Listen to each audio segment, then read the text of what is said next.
আছেন সাবেক সাধারণ সম্পাদক বাংলাদেশ ছাত্রলীগ কেন্দ্রীয় কমিটি এবং ডাকসুর আমাদের জনপ্রিয় নেতা প্রিয় ভাই এখানে উপস্থিত আছেন।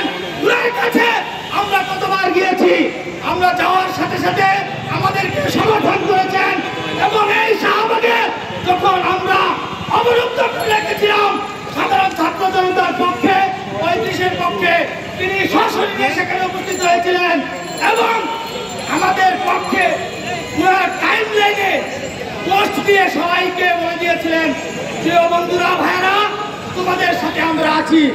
আমি দেখেছি আজ অবধি এই মুহূর্ত পর্যন্ত তিনি এখানে বসে আছেন। সুতরাং আমরা যখন এই আন্দোলন শুরু করেছিলাম আজকে না বললেই নয়, এই সরকার বাহাদুর মনে করেছিল হয়তো এটা সরকার পতনের কোন আন্দোলন কিনা, কিন্তু আমরা আজকের দিন পর্যন্ত প্রমাণ করতে পেরেছি এটা সরকার বিরোধী আন্দোলন নয়, এটা একান্তই আমাদের অধিকারের কথা বলতে এসেছি এখানে। প্রিয় বন্ধুরা, যখন সরকার আমাদের আমলাদের বয়স এবং সরকারি চাকরিজীবীদের বয়স 57 থেকে অবসরের বয়স 57 থেকে 59 করা হয়েছিল, তখন উচিত ছিল এই চাকরি আন্দোলনের বয়স বৃদ্ধি করা। কিন্তু আজকে দীর্ঘ 12 বছর যাবৎ কেন আমাদের রক্ত দিতে হলো রাস্তায়? কেন আমার মতো একটা ছেলেকে, সাধারণ পরিবারের সন্তানকে 30 বার জেলে যেতে হয়েছিল কেন? জানতে চাই। সুতরাং আজকে এই আন্দোলন থেকে, এই সমাবেশ থেকে আবারও সরকারকে বার্তা দিতে চাই, মহান জাতীয় সংসদে আপনারা ইতিপূর্বে 4-5 সংসদীয় স্থায়ী কমিটি সুপারিশ করেছিল 5 বার। আপনারা অনেকে জানেন এটা আমাদের আন্দোলনের ফসল। এবং 2018 সালে সরকার বাংলাদেশ আওয়ামী লীগ সাধারণ ছাত্র ছাত্রীদের আন্দোলনের মুখে এবং তাদের স্বার্থের কথা হয়তো ভেবেই নির্বাচনী ইশতেহার দিয়েছিল।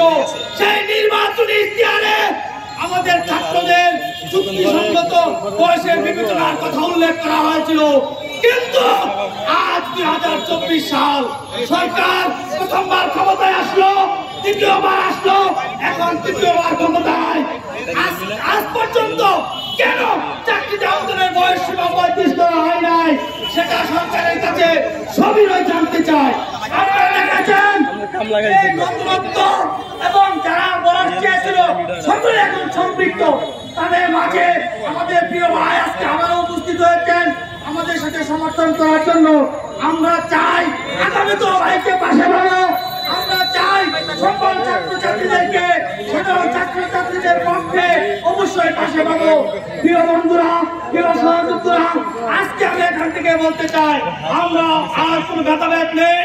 আমরা সকলে মিলে আমাদের নিজের অধিকার বাস্তবায়নের জন্য আমাদের রাস্তায় থাকতেই হবে।